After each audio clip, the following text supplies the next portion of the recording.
Bonjour à tous et bienvenue pour cette nouvelle vidéo de combo pour Horror Arkham, le JCE. Une nouvelle combo qui utilise une des cartes de la dernière boîte investigateur, c'est-à-dire celle de la campagne Les Clés Écarlates. La première carte de la combo, voilà, avec l'image c'est quand même plus sympathique, modification sur mesure à un événement qui coûte 3, trait amélioration et ravitaillement, personnalisable, attachez cette carte à un soutien arme à feu que vous contrôlez, limite de 1 par soutien, réaction, quand vous révélez un pion KO non échec automatique alors que vous attaquez avec le soutien attaché, inclinez modification sur mesure, annulez ce pion KO, remettez-le dans la réserve du KO et révélez-en un nouveau. Une carte donc qui augmente les chances d'avoir le pion KO que l'on souhaite une fois par round, mais en réaction. Voilà, donc on ne l'utilise que si c'est nécessaire. Deuxième carte, l'arme à laquelle on va attacher l'événement, la Winchester 35, en version tabou, je le précise. Donc un soutien qui coûte 4, qui occupe les 2 emplacements de main, trait objet, arme à feu, utilisation 5 munitions, action, dépenser une munition, combattre, vous gagnez plus 2 en force pour cette attaque. Si un pion KO avec un modificateur non négatif est révélé lors de cette attaque inflige plus de dégâts. Donc encore une fois, je prends le texte de la dernière liste des tabous, pas le texte imprimé. Donc, Winchester 35, ça occupe les 2 emplacements de main, ça donne un bonus de plus 2 en force, ce qui est bien, mais de base ça n'inflige qu'un dégât. Par contre, ça inflige 3 dégâts si on pioche un pion avec un modificateur non négatif. Donc le plus 1, le 0, le signe des anciens et aussi un pion béni, ou potentiellement un pion autre qui aurait un modificateur positif, mais c'est extrêmement improbable. Et si vous combinez les deux, alors évidemment, il faut jouer ça dans un deck qui joue sur les pions bénis. Et vous avez votre Winchester 35, vous avez dessus modification sur mesure, vous faites votre attaque, et si vous piochez un pion qui a un modificateur négatif, vous inclinez modification sur mesure, alors dans quel ordre c'est ? Vous remettez le pion dans la réserve du KO, vous en révélez un autre, en espérant qu'il ait un modificateur positif. Petit calcul statistique, dans le sac du KO, mettons qu'il y a de base 16 pions. Vous jouez un deck béni et vous arrivez à mettre dans le sac du KO, je vais prendre un exemple plus simple mathématiquement, il y a 16 pions, vous avez mis 10 pions bénis, donc il y a un total de 26 pions. Pour simplifier le calcul, on va considérer que les pions plus 1, 0 et signe des anciens sont au total 3. 10 pions bénis, ces 3 pions-là, ça fait 13 pions sur 26. Quand vous tirez avec la Winchester 35, une chance sur 2 de faire un seul dégât, une chance sur 2 de faire 3 dégâts d'un coup. Mais grâce à modification sur mesure, si vous piochez pas un pion avec un modificateur non négatif, ce qui arrive une fois sur 2, vous retentez. Si vous piochez pas un pion avec un modificateur non négatif, ce qui arrive une fois sur 2, vous retentez de piocher un pion avec un modificateur non négatif.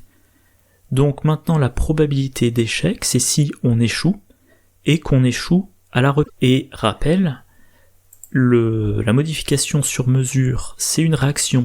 Donc, vous faites votre premier tir. Si vous piochez le plus 1, vous avez vos 3 dégâts. Vous n'utilisez pas modification sur mesure. Vous faites un deuxième tir. Là, par contre, vous piochez un -2. Vous utilisez modification sur mesure. Donc, quand je dis une utilisation par round, c'est pas, c'est une nécessité par round. Si c'est pas nécessaire, vous pouvez faire à plusieurs reprises vos 3 dégâts. Et il me semble, j'en suis convaincu même, que le meilleur investigateur pour ça, c'est Zoé Samaras. Pourquoi ? Eh ben parce que son signe des anciens dit « Si ce test de compétence est réussi lors d'une attaque, cette attaque inflige plus un dégât ». Donc, je reviens à mon exemple. 26 pions dans le sac du chaos à un moment donné. L'échec automatique vous fait échouer. Un pion sur 26, ça fait 4%, à peu près, ouais, à peu près 4%.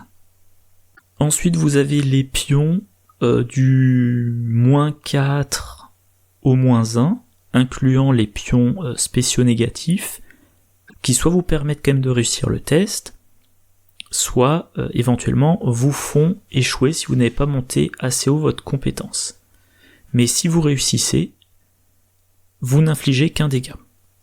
Maintenant, les 0 plus 1 et pion béni, qui représentent 12 pions sur 26, donc quasiment 50%, on est plutôt de l'ordre de 46%, vous faites 3 dégâts d'un coup.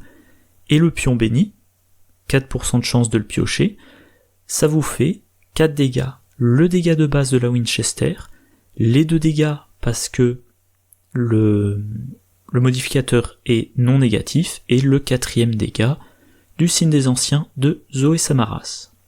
Voilà.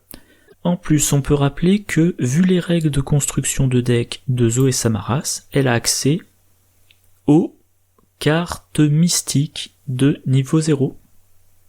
Donc on peut chercher dans les cartes mystiques de niveau 0 lesquelles permettent de jouer avec la pioche des pions. Eh ben, il y a Olive McBride.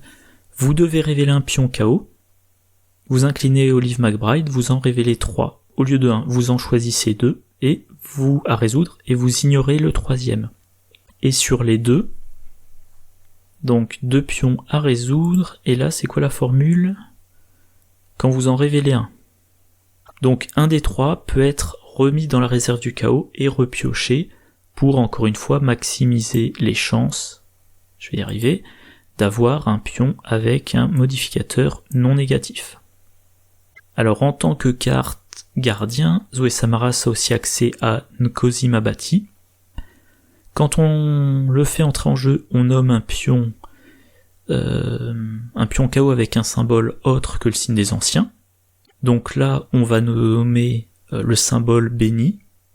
Voilà, jusqu'à ce que cette carte quitte le jeu, le symbole nommé est votre sigil. Donc votre sigil, c'est le pion béni. Quand un investigateur dans votre lieu révèle un symbole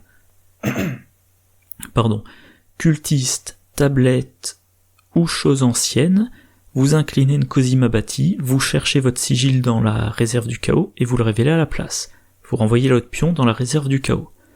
Donc maintenant, ce qui déclenche les 3 dégâts d'un coup, ce sont les 10 pions bénis, les 3 pions 0 plus 1 et signe des anciens, et les, a priori, 3, peut-être 4 pions cultistes, tablettes et choses très anciennes.